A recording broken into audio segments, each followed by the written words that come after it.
So despite the absolutely ridiculous opening and a pretty dull ending, Nightbooks was really good. Now I'm not going to give away any spoilers, but I will say two things.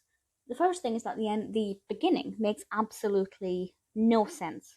I have since watching this, I actually watched the beginning 3 times to truly understand what the message was and what they were trying to say. And once I read online what caused this to happen, it kind of made sense.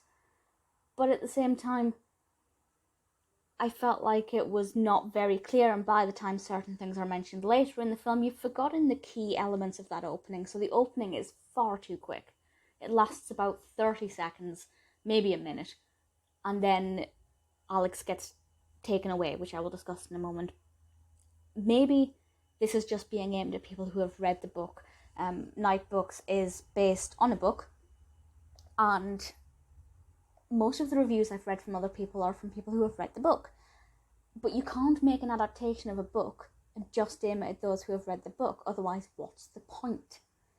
So maybe it's very clear in the narrative of the book why Alex ends up where he does.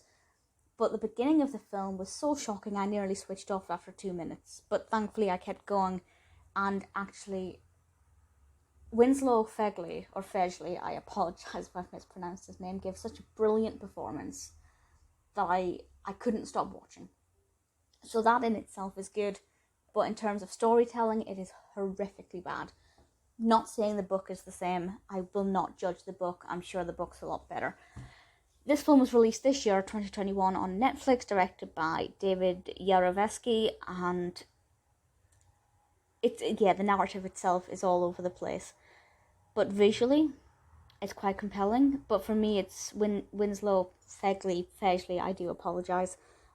His performance is just incredible. Long story short, he runs away from home during that absolutely appalling beginning scene, and then finds himself imprisoned by this witch. Now, she's a beautiful witch. She is not stereotypically, warts and all, played by Krysten Ritter. And I love the makeup, I love the hair, I love the lipstick, I love the special effects, and that kind of surround her character.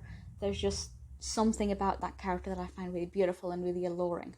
And I will say, the makeup, the art direction, costumes, all absolutely fantastic here. It is just the bookmarks, the bookends even, the beginning and the ending are just horrific, really badly done. How does it compare to the book, beginning and ending? I don't know. Feel free to let me know if you've read it. While Alex is imprisoned, in a New York City apartment, by the way, he's not like in an underworld. He has to tell her a scary story every night. Alex is a very big fan of horror, which is something that I love. When we see his bedroom, it's full of horror posters. And there are so many very brief, very quick references to different horror films in this. So if you are a horror fan, you will like this. And just a side note, there is actually something else that I was going to say at the beginning and got sidetracked because I got so annoyed at how appalling the beginning of this is. When I was reading the reviews from other people to see if I was alone in my thoughts, a lot of reviews were like, well, it's not for adults, fun for kids. And a lot of reviews were like, not really for children, but fine for an older audience. I'm thinking, well, who's it aimed at? It's a TV PG according to IMDb, whatever that means. I assume it means parental guidance released on television? I have no idea. We don't have that rating in the UK. But yeah, so the target audience, nobody can agree on who it's actually suitable for.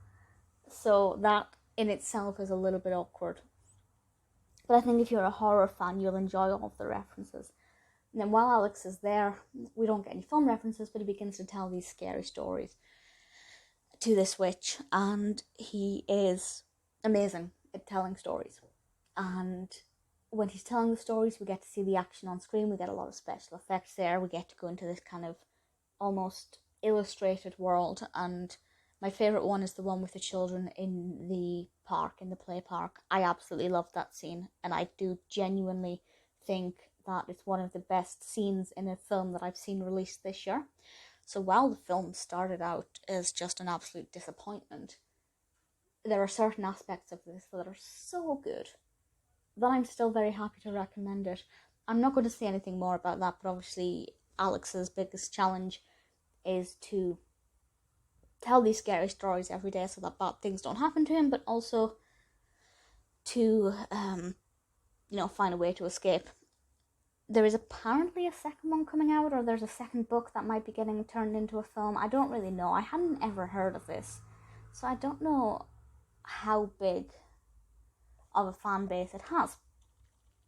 But I feel like the only people who are going to like every aspect of it are those who enjoy the book. Personally, from an art direction perspective, it's absolutely beautiful. From a narrative perspective, the middle is absolutely beautiful, but in terms of adapting it, I haven't read the book, but in terms of what I assume the book has done, it's awful. You definitely need to have read the book to fully understand every aspect of this, and that should never be the case with an adaptation. So I do recommend it, but just be warned that it's definitely not without its flaws. Alex is an amazing character, very well performed, very well delivered character. Definitely carried this, which is incredible for a young actor. I'm not sure how old Winslow is, but I will be able to tell you in about 3 seconds.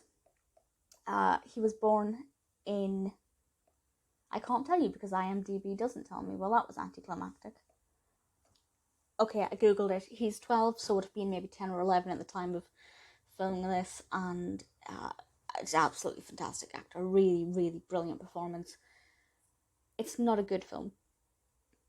It's a beautiful work of art, visually, but the narrative is ruined by a really poor introduction. Once you get past that, I think you'll enjoy it, but realistically, it's definitely just for fans of the book.